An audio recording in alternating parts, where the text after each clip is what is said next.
Hi, welcome back to episode 2 of Facing Mortality, the good, the bad, and I think we might call this one the ugly. So what happens when you're staring in the mirror and you hear this?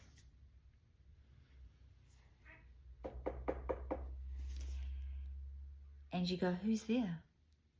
And the mirror goes, it's the Grim Reaper.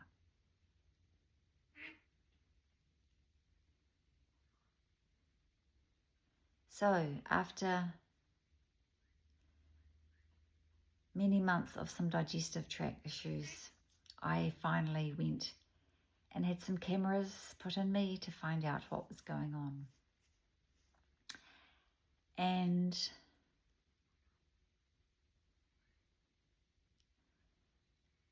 when I woke up from these procedures, they said, come into this room. And they said, we're just going to go and grab your mother. So because I was anaesthetised, I had to get a lift to the appointment and back home from the appointment. Well, back home more than anything. And so they went and got my mother and brought her into the room. At the stage, I still didn't know what was going on. I think I was still kind of waking up. And they said, we struggled actually sort of to get inside you properly.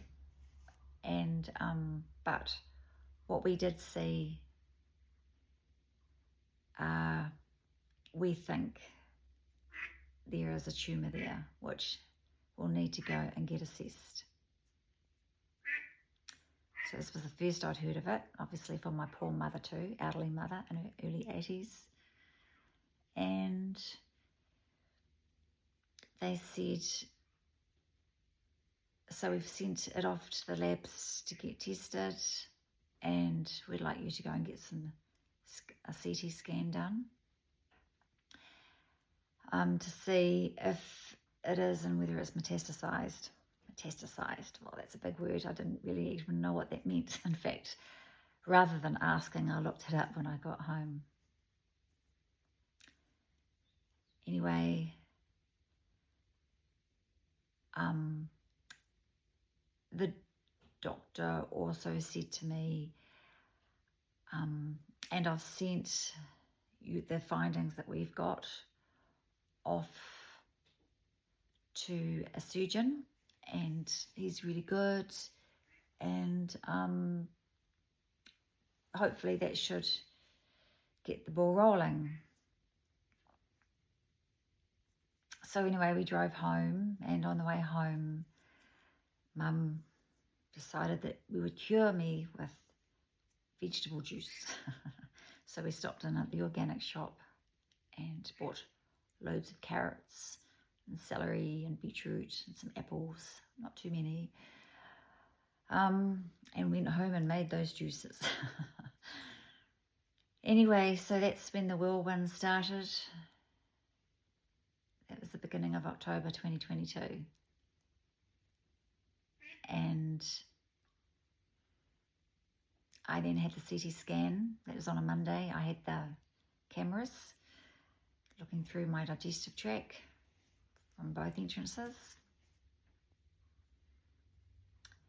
And then on the Wednesday, I had the CT scan.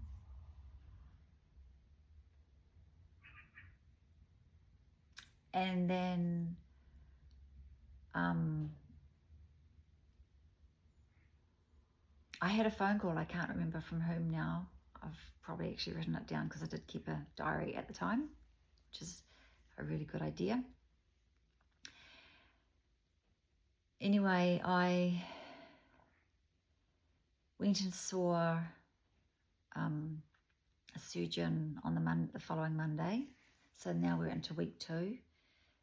And he said, I'm going to have a talk with the team and see what we can come up with.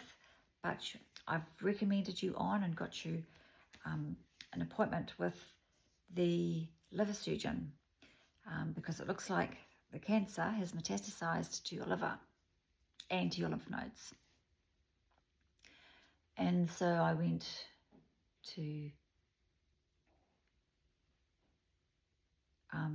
the liver surgeon as well, but at the time when I was being told, he said, I'm going to have a talk with my team, and we are going to see if there's anything we can do.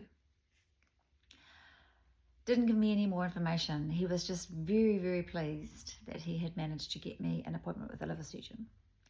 So on the Wednesday, I think, I had an appointment by phone, because by then I'd done quite a few trips backwards and forwards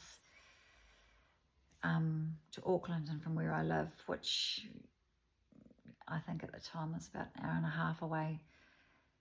And so I spoke with a liver surgeon over the phone, and he said, yes, the cancer's metastasized to your liver, but we can't operate on you because if we operate on you, we'll probably kill you on the operating table.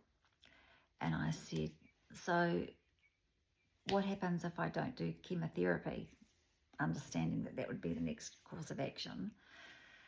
And he said, oh, you'll be dead in 3 months. And then on the Friday, we went and saw the oncologist, and the oncologist said,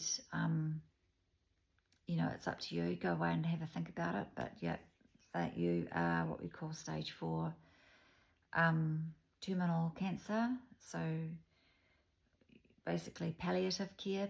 There's 2 types of care of cancer. One's palliative. I can't remember what the other one's called. I'm currently on morphine at the moment, and it's kind of affecting my brain at times. So I was told palliative care, which means that all they do is make life comfortable for you until you die. And I asked how long I had to live, and he said, if you don't do chemo, up to 6 months, which would take me to basically up until about April 2023. So I was going to get at least one more birthday in before I was supposed to cark it. I still had one more doctor to visit at this stage, and that was the vitamin C doctor that I briefly mentioned in the previous episode. And that was for vitamin C IV. So that obviously looking at alternative treatment. I still didn't know why I was inoperable in both situations, and I didn't know why, if I was operable in one, why I couldn't be operated, why that would make a difference or wouldn't make a difference. There was very little explained to me.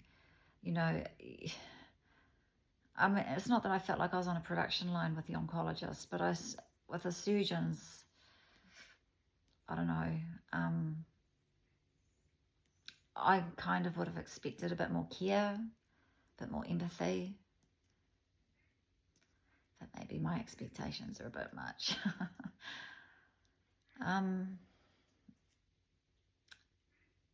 So I sat with the oncologist with my mother for about an hour, and we just talked about stuff.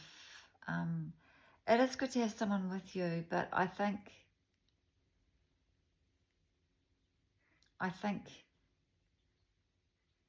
someone a bit younger is probably advisable. For my mother in her early 80s to be trying to take all this information in, and the questions that were being asked, I sort of had other questions I wanted to ask as well, but sort of time was ticking, as it does with these appointments. I was under private care, by the way, thanks to work.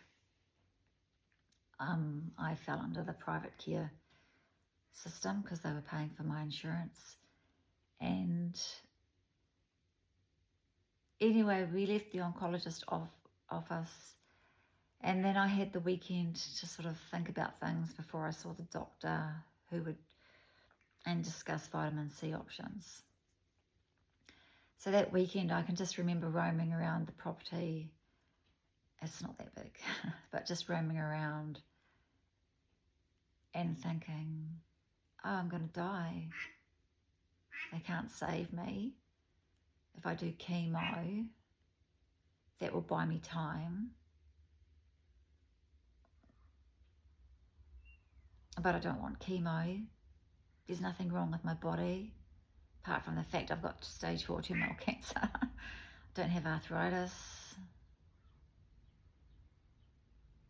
don't have aches or pains in my legs and my arms and my fingers. Everything still works. Yes, I wear glasses for distance, but that's about all. Still have all my teeth. You know,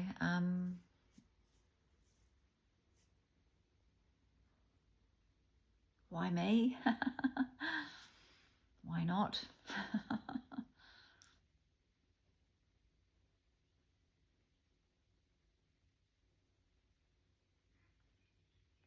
So I spent the weekend thinking, what should I do? And I decided by the end of the weekend I wouldn't do chemo. At the next appointment that I went to was with a doctor, quite a well-known doctor up north who did vitamin C IV. And we went and saw him and chatted, and he said, oh, yes. Yes, this is quite a hard one, really. We don't really have success rates with this, with vitamin C. And I think I was still really hopeful at that stage. So I don't think I was that worried about death so much at that stage. But he said, but I recommend you join hospice and get your affairs in order.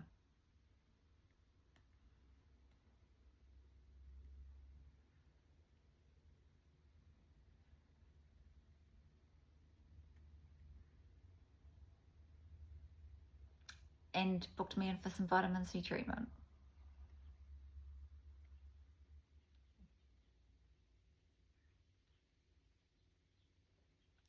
You know, those 2 weeks were pretty shitty 2 weeks.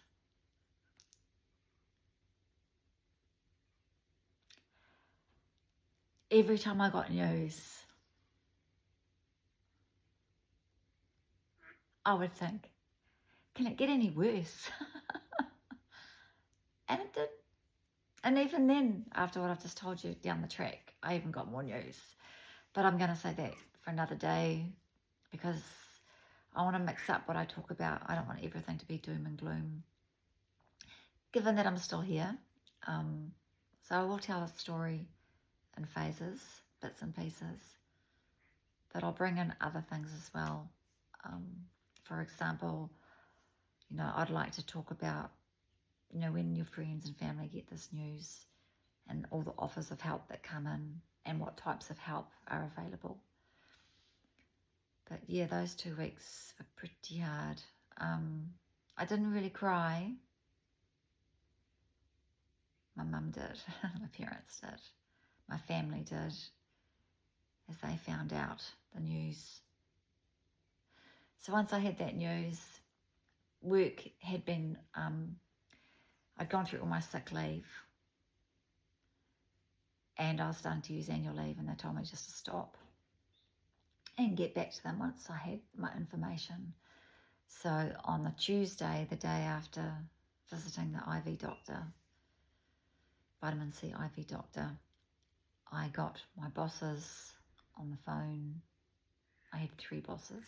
I must be a handful, huh? And basically told them what had happened over those 2 weeks, 2 working weeks and 1 working day. And they said, don't worry, we're getting everything's here sorted. You just do what you need to do and just let us know. But, you know, just do what you need to do. And I had basically known something was wrong prior to then anyway, because of how I'd felt before I actually went to get the cameras. And at that stage, I was already getting ready. I was already handing stuff over at work and updating people at work because I had a feeling something was wrong.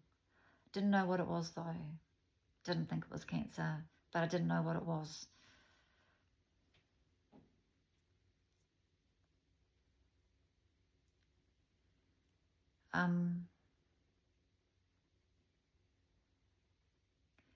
Yeah, so I think I'll end this video here. I don't know if you can like a video like this, but if you do, please like. Gives me motivation to carry on and share everything I've learned, because I am still here and I do have tons of information about the journey that I've gone through, which will probably help others on theirs, or those who are helping to help them, to help their patients. So I shall see you again soon, and take care. Just remember, none of us know when our time is up. I still don't know. I have had insider trading, yes. I have been told that the odds are stacked against me, and it seems that I am still living on borrowed time here. But none of us really know when our time is up. None of us know when we're going to get that knock at the door. So be present in each day. Tomorrow,